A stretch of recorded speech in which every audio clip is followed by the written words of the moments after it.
हरे कृष्णा। राधे राधे। हम श्री कृष्ण चरितामृत श्रवण कर रहे हैं।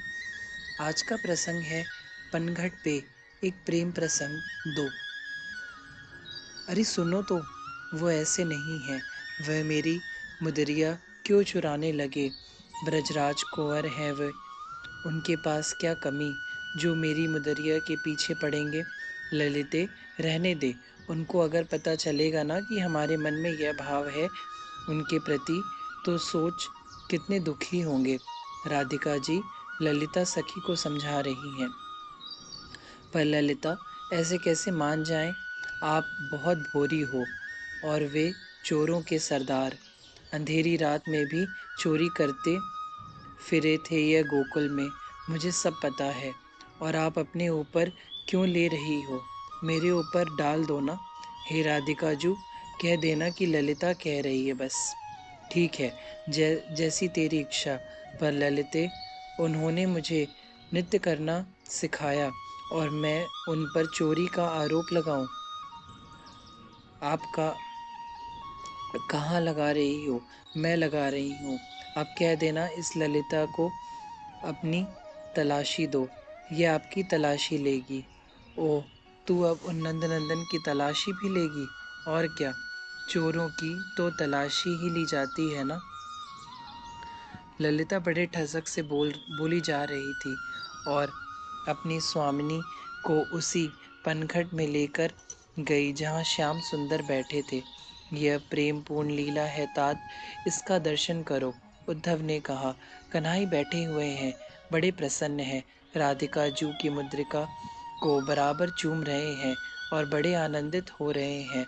तभी सामने से आती हुई देखी राधिका जू और साथ में कई सखियां उनकी। तुरंत फेंट में मुद्रिका छुपा ली और खड़े हो गए। कहाँ है श्याम सुंदर, ललिता सखी ने पास में पहुंचते ही पूछ लिया था। मेरे पास नाय सखी, कन्हई भी बोल दिए। ललिता हंसी, खूब हंसी। क्या नहीं है तुम्हारे पास, मोए का पतो तने कही कहाँ है। तो मैंने भी तुक मिला दियो कि मेरे पास नाय।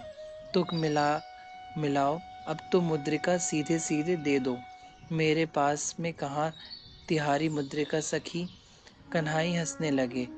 मेरी नहीं, मेरी स्वामिनी जू की मुद्रिका दे दो, मेरे पास में नहीं है। बाकी तोय जो करनी होए कर ले।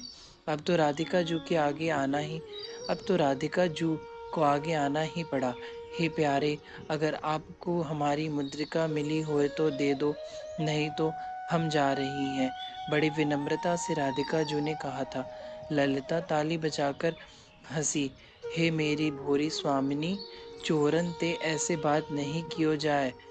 हम चोर हैं? कन्हई थोड़े क्रोधित से हुए। नहीं, आप चोर नहीं, आप चोरन के सरदार हो। अब बातन को मत बनाओ, चुपचाप मुद्रिका दे दो। मेरे पास नहीं, दो टुक बोले, राजा से शिकायत कर देंगी। कन्हई बोले, वो तो हमारे पिताजी हैं। ललिता बोली, नहीं, कंस राजा है। कन्हई हंसते हुए बोले, वो तो मेरे मामा हैं। तलाशी दो अपनी।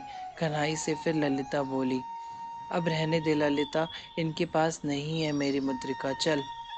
राधिका जू ने ललिता का हाथ पकड़ा और चलने का आग्रह करने लगी। मुद्रिका तो लेकर जाऊंगी मैं, चलो अपने हाथ दिखाओ। कन्हई ने जानबूझकर मुट्ठी बांध ली। मुट्ठी खोलो, ललिता बोली। ले खोल दिया। कन्हई की मुट्ठी में कुछ था ही नहीं। दूसरी मुट्ठी खोलो, दूसरी मुट्ठी में भी कुछ नहीं था। ललिते, ज्यादा अपमान मत कर उनका, तू चल अब घर। राधा रानी फिर बोली, रुको अभी स्वामिनी जू। कुछ सोचकर ललिता बोली, हे कन्हई, अब ये फेंट तो निकालो ना। सकी या फेंट नहीं दिखा सकूं मैं। कन्हई डर गए। ललिता अब समझ गई कि इसी में है मुद्रिका, छुपा रखी है मुद्रिका कन्हई ने। फेंट को फेंट को खोलो प्यारे, ललिता जिद करने लगी। क्या करते कन्हई भी आज इन बरसाने वारिन के चक्कर में जो पड़ गए थे। खोलो फेंट, ललिता बोली जा रही है। कन्हई ने फेंट खोली और मुद्रिका को दबाकर फेंट को झाड़ने लगे। देख सखी, मुद्रिका नहीं है इसमें, मुझे तो दो। अपनी फेंट मुझे दो, मैं देखूंगी। ललिता सखी फेंट मांगने लगी कन्हई से। ऐसे कैसे दे दूं, तू लेकर भाग गई तो। कन्हई बोले, हम तुम्हारी तरह चोर नहीं है कन्हई, दे दो फेंट। अब तो देनी पड़ी, क्या करते नहीं देते तो। जब फेंट ललिता ने ली और उसे झाड़ा, बस श्याम माजू की मुद्रिका गिर गई। सब सखियां हंसी, जय हो चोरन के सरदार की। ललिता सखी ने गुलछा मार दिया गालों में। श्याम सुंदर सिर झुकाए खड़े हैं, अब तो ऊपर भी नहीं देख रहे हैं, बड़े ही शर्मिंदा हो रहे हैं। यह देखो मुद्रिका, हे स्वामिनी जी, हम आपको कह तो रही थी ना, यही है चोर। अब कर लो चोर के दर्शन।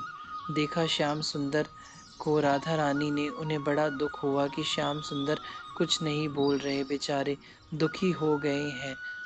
जो हो गया सो हो गया सखी, अब तुम कन्हई से कुछ मत कहो और चलो। अब इनको ज्यादा कहना इनको दुखी करना नहीं है। पर जाते जाते एक दो गुलचा ललिता कन्हई के गालों में मार कर ही गई और फेंट डाल दी कन्हई के ऊपर। बहुत उदास हो गए थे इस घटना से कन्हई। उनकी उदासी में मोर पक्षी यह सब भी उदास हो चले थे। हरे कृष्णा, राधे राधे।